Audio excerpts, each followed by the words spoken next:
16/3/2026 રોજ ગુજરાતની વિધાનસભામાં આમ આદમી પાર્ટીના કાર્યકર ધારાસભ્ય ગોપાલભાઈ ઇટાલિયાએ ફિક્સ પગાર કર્મચારીઓનો મુદ્દો ઉઠાવ્યો હતો. તેમનું કહેવું હતું કે સુપ્રીમ કોર્ટમાં ગુજરાત સરકારે જે મોટા મોટા વકીલો હાયર કર્યા છે, તેની જે મોટી મોટી ફી છે, તેનું ભંડોળ અત્યારે જે ફિક્સ પગારમાં જે કર્મચારીઓ છે તેનો પગાર વધારીને તે ભંડોળ ત્યાં શિફ્ટ કરવામાં આવે તો કર્મચારીઓને બી લાભ થાય અને સરકારની તિજોરી ઉપર ભારણ પણ ન આવે. તો દોસ્તો, વિચારવાનું એ કે ગુજરાત સરકારે આવા મોટા મોટા વકીલો સુપ્રીમ કોર્ટમાં શું કામ હાયર કર્યા છે? એવો કયો મુદ્દો છે જેમાં ગુજરાત સરકારને ડર લાગે છે કે તેમની હાર પણ થઈ શકે છે? તો આ મુદ્દા વિશે આજે આપણે ચર્ચા કરીશું આ વિડીયોમાં. મારું નામ છે ઋષિકેશ રાવલ અને તમે જોઈ રહ્યા છો મારી YouTube channel Rishikesh Raval MBA. દોસ્તો, 16/2/2006 રોજ ગુજરાત સરકારે ડૉક્ટર PK દાસ સમિતિની ભલામણ ઉપર ફિક્સ પગારની નીતિ અમલમાં મૂકી. આ નીતિ મુજબ વર્ગ 3 અને વર્ગ 4ના સીધી ભરતીના કર્મચારીઓને 5 વર્ષ સુધી ફિક્સ પગાર આપવામાં આવશે. ફિક્સ પગાર દરમિયાન તેને મોંઘવારી ભથ્થું અને પગાર પંચનો જે અન્ય સરકારી કર્મચારીને લાભ મળે છે તે મળશે નહીં. અને આ બાબતનો 1/8/2006 રોજ GR લાવવામાં આવ્યો. GR એટલે કે ગવર્મેન્ટ રેઝોલ્યુશન, સરકારી ઠરાવ.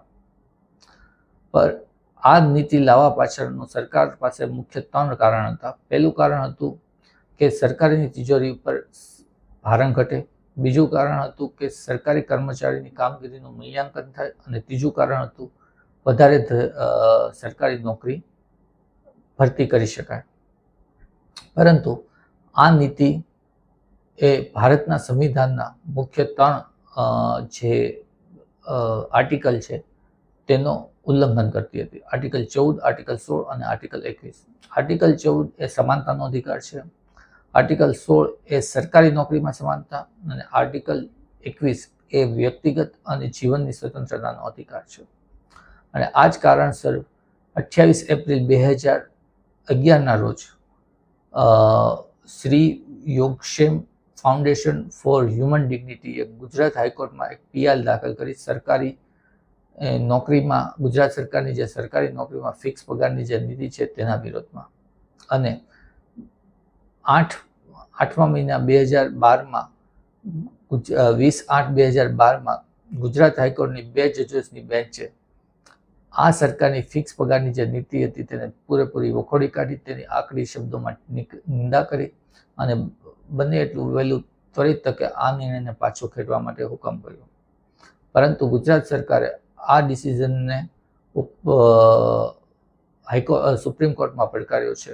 અને વિડીયોની શરૂઆતમાં આપણે જે મોટા મોટા વકીલોની વાત કરી હતી તે આ જ સંદર્ભમાં ગુજરાત સરકાર તરફથી સુપ્રીમ કોર્ટમાં કેસ લડે છે. તો ફિક્સ પગાર બાબતે તમારું શું માનવું છે એ કમેન્ટ સેક્શનમાં મને જાણીને જરૂર બતાવશો. Thank you so much for watching this video.